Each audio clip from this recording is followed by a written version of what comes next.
All right, let's get right into it. What you're about to hear is a true story, and it's pulled directly from declassified British colonial archives. This isn't folklore. It's a terrifying story of a mystery that gripped Sierra Leone, a mystery that completely blurred the line between man and beast, and a secret society that turned murder into a deadly ritual.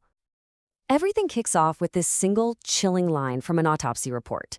In 1946, a colonial doctor, Harold Thompson, is looking at the body of a victim, and he realizes that the official story, a simple leopard attack, it just doesn't add up. No way. This one observation would be the thread that unraveled a conspiracy of, well, unimaginable brutality. Okay, so picture this. We're in post-World War II Sierra Leone, somewhere between 1946 and 1948.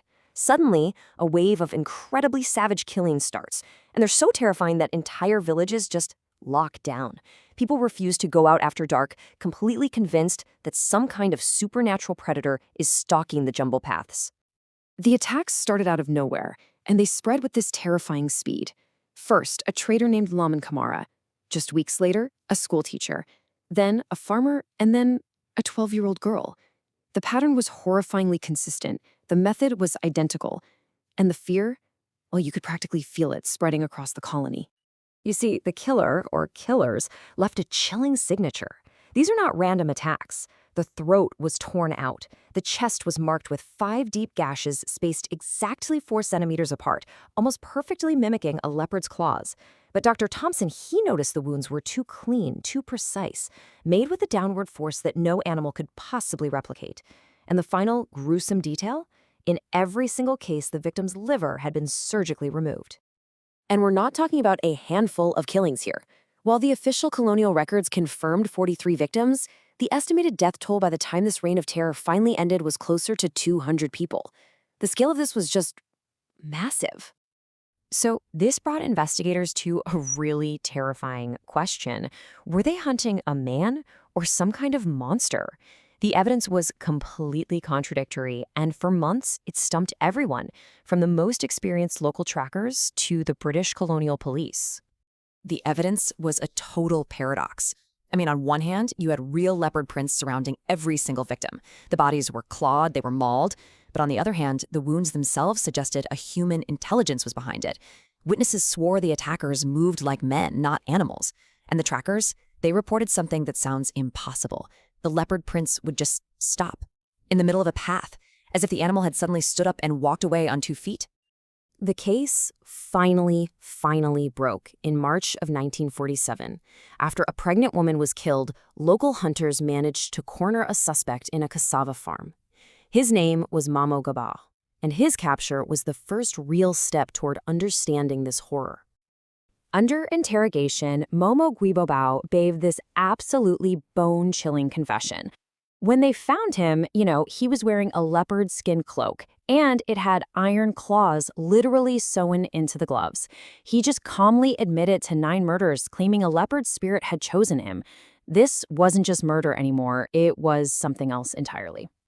Momo's capture was the key that unlocked everything. See, he wasn't some lone madman. He was a member of a secret organization, a cult that had been operating in the shadows for centuries. The British had finally found their killers, the Poro-Human Leopard Society. So what was this society? Well, at its core, it was built on this incredibly dark ritualistic belief. They thought that by murdering a strong person in a specific way and then consuming their vital organs, especially the liver and the heart, they could literally absorb that person's strength and spiritual power. But here's the thing. Under colonial rule, the society's ancient purpose had mutated. It was no longer just about gaining spiritual power. Oh no, it had become a weapon. Local chiefs were using the leopard men as their personal assassins to eliminate political rivals. And even more sinister, they were being used as muscle for the incredibly lucrative and illegal diamond smuggling trade.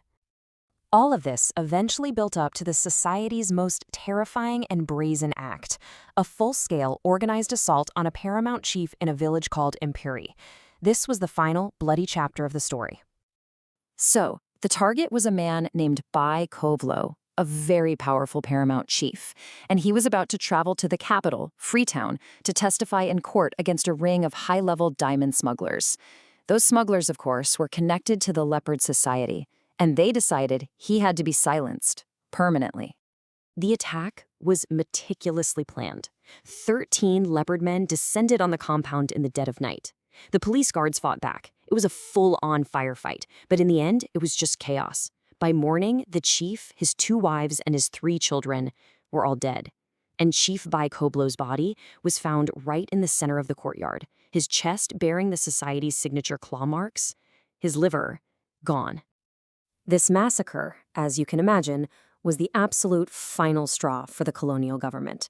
They launched Operation Leopard, a massive crackdown. Hundreds were arrested, cult shrines were burned to the ground, and in the end, 39 men were sent to the gallows just for their role in that one attack at infantry. But even with mass executions, this story doesn't have a nice, clean ending. The society was broken, sure, but the fear it created, that never really went away. The shadow of the Leopard men, it still lingers in Sierra Leone even today. Years later, in 1953, the body of another traitor was found, and he had the exact same 5 claw marks raked across his chest. The society was supposed to be gone, wiped out, but the killing had happened again, and this time nobody was ever caught. And this story's connection to our world today is very tangible. The actual tools of the Leopard men, the iron claws, the blood-stained skins, they still exist. They're locked away in a steel cabinet in a museum in Freetown, a deeply unsettling reminder that all of this, it really happened.